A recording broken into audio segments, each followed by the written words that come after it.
This is week 174 of Russia's full-scale invasion of Ukraine. I'm Anna Belokur, reporting to you from Kyiv, and I'll be taking you through the top stories from Ukraine this week.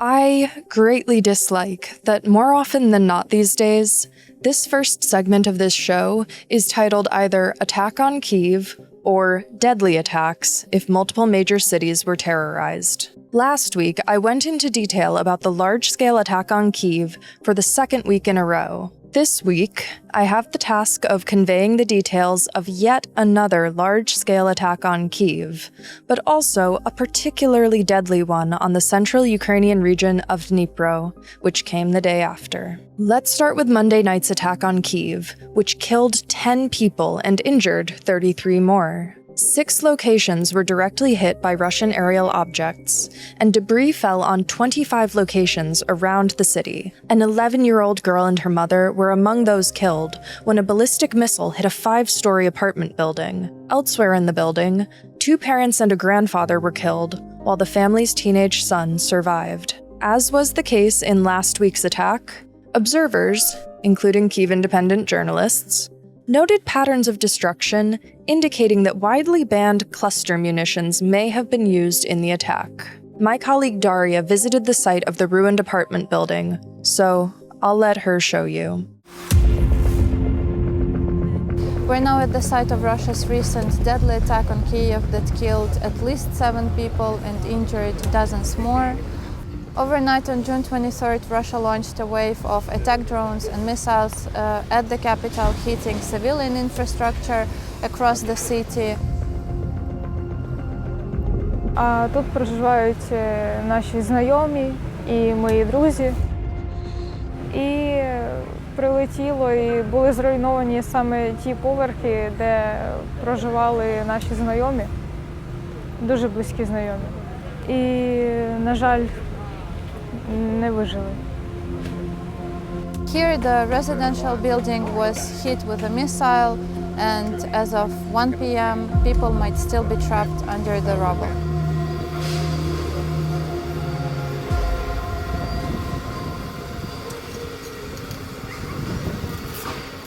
As I mentioned, the third straight week of mass attacks on Kyiv didn't exist in a vacuum.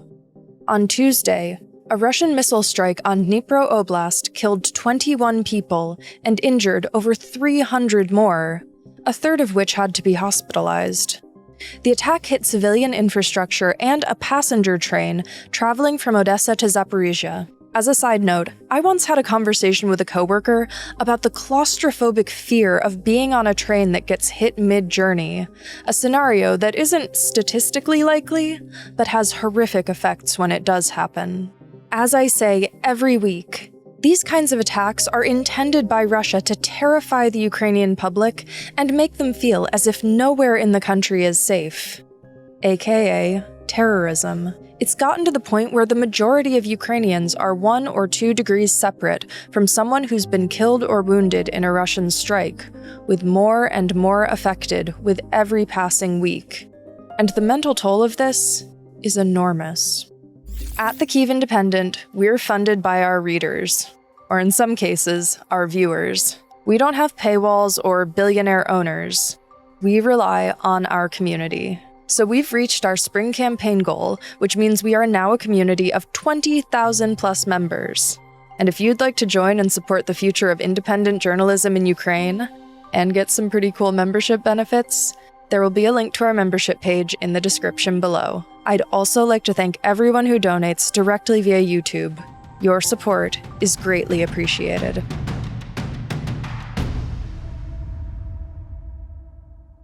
The leaders of NATO member states met in The Hague on Tuesday and Wednesday, with the goal of pleasing US President Donald Trump through emphasis on defense spending as a key issue, while placing less direct focus on Ukraine than in previous summits. This summit saw a largely positive meeting between Trump and Ukrainian President Volodymyr Zelensky, their third in-person meeting since Trump resumed office. My colleague Martin reported directly from The Hague, so I'll let him give you a glimpse into the two-day event. Hi, this is Martin Fornusek from the Kiev Independent, reporting from the NATO summit in The Hague. This year's summit is taking place in a fragile moment, as only yesterday, President Trump cast doubt on his commitment to Article 5. Ukraine, in the meantime, no longer dominates the agenda, as it did during last year's summit in Washington, as defense spending takes the center stage and fresh hostilities erupt in the Middle East. While the alliance faces arguably one of the most challenging security situations since the Cold War, NATO leaders struck a confident note, declaring that the alliance is stronger and more united than ever, and that it stands firmly behind Ukraine. But the Hague summit also brought NATO's opponents. Disband NATO! Disband NATO! Disband NATO! Disband NATO! Just as NATO leaders are meeting here in The Hague, not far from here, several dozens of people met to protest NATO and call for the disbandment of the alliance. They also believe that NATO countries should not be supporting Ukraine and lay the blame for Russia's invasion on the West and the Ukrainian government. NATO is a main threat to the peace in the world. They are constantly expanding their weapons and provoking war all around the world. And I am here from Serbia, and Yugoslavia, our country, was bombed 26 years ago by NATO. They were bombed by cluster bombs, by depleted uranium. So this is nothing new, so we are here fighting for peace. Вы покупаете оружие и вы даете это украинскому правительству, чтобы они эту войну продолжали бы. Пожалуйста, нет, нет, нет, нет НАТО.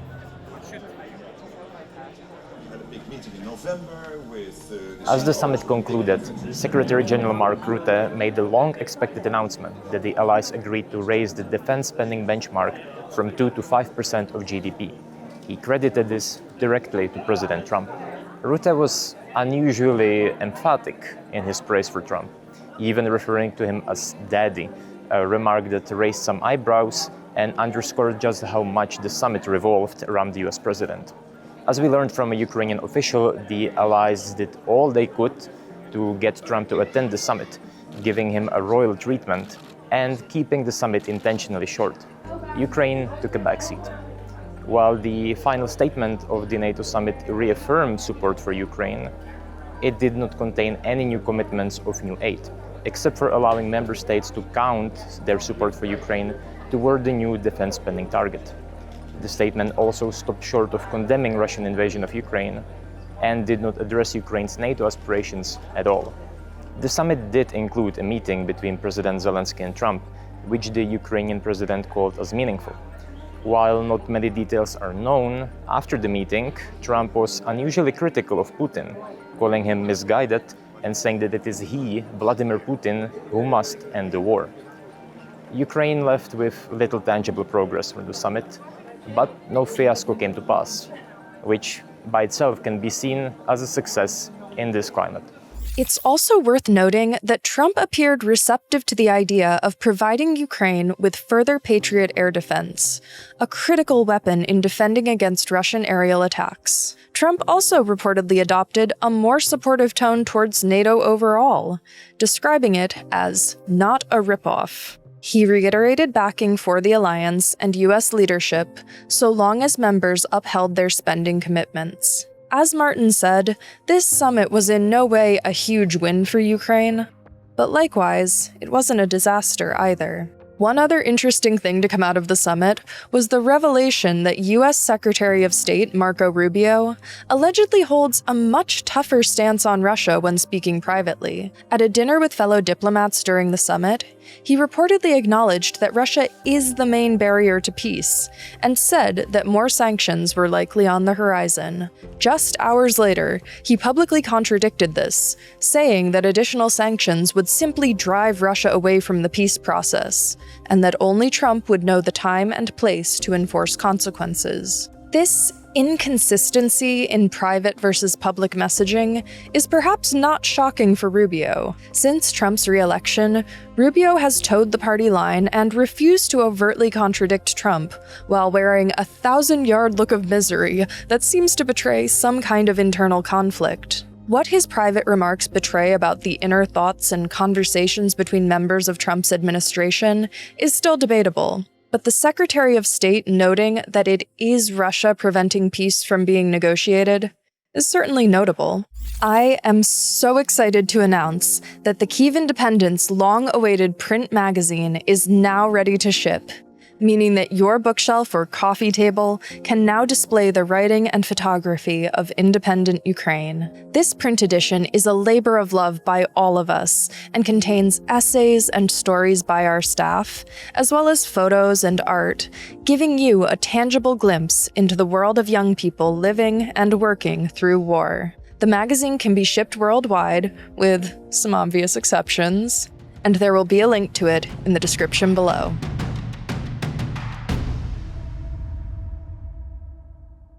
Ukraine's deputy prime minister has been named as a suspect in a high-profile land grab, making him the highest-ranking serving official in Ukrainian history to be charged in a corruption case of this magnitude. In the last 6 years, Alexei Chernyshov has alternately served as governor of the Kyiv region, minister for communities and territories development, head of the board of the state-owned oil and gas company Naftogaz, and since December of last year has held the title of Deputy Prime Minister. He is accused of participating in a 2021 scheme, along with other lower-ranking officials, that sold publicly owned land in the Kyiv region to a developer for as much as 5 times less than its real value, with the developer pocketing the difference. The developer is then reported to have paid back the officials, including Chernyshov, by selling them real estate at a fraction of its real cost.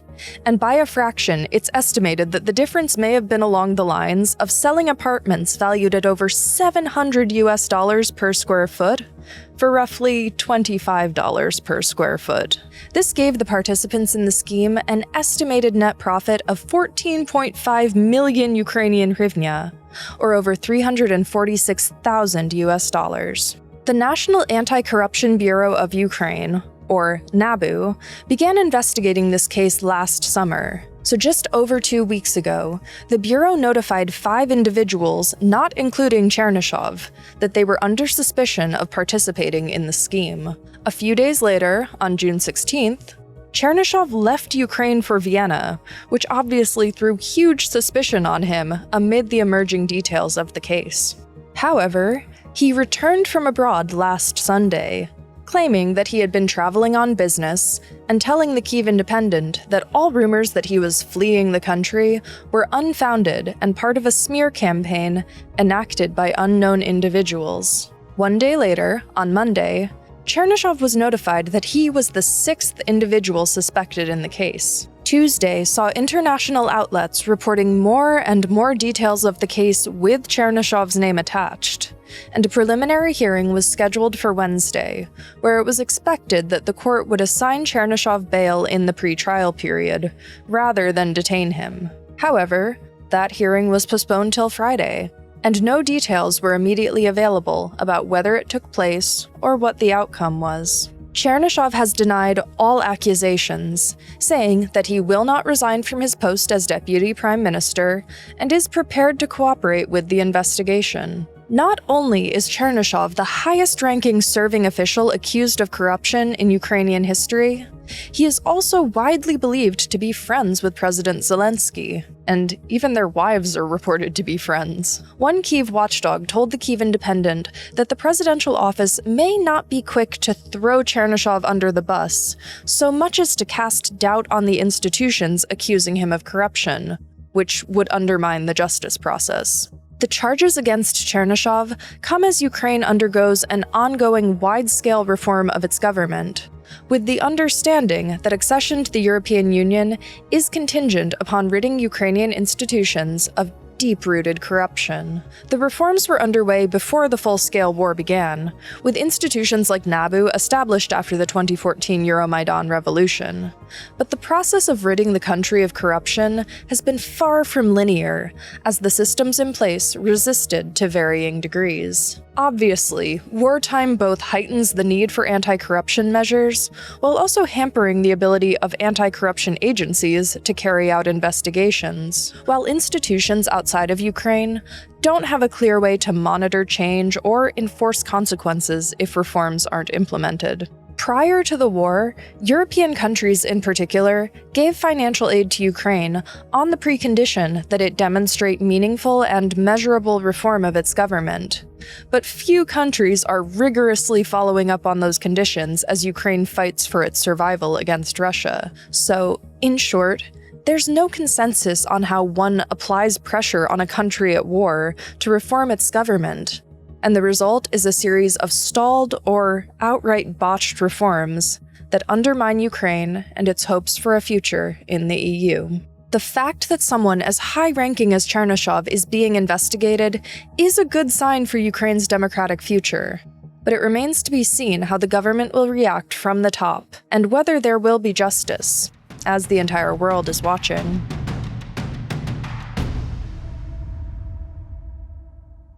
So for our member question this week, we have one from Discord.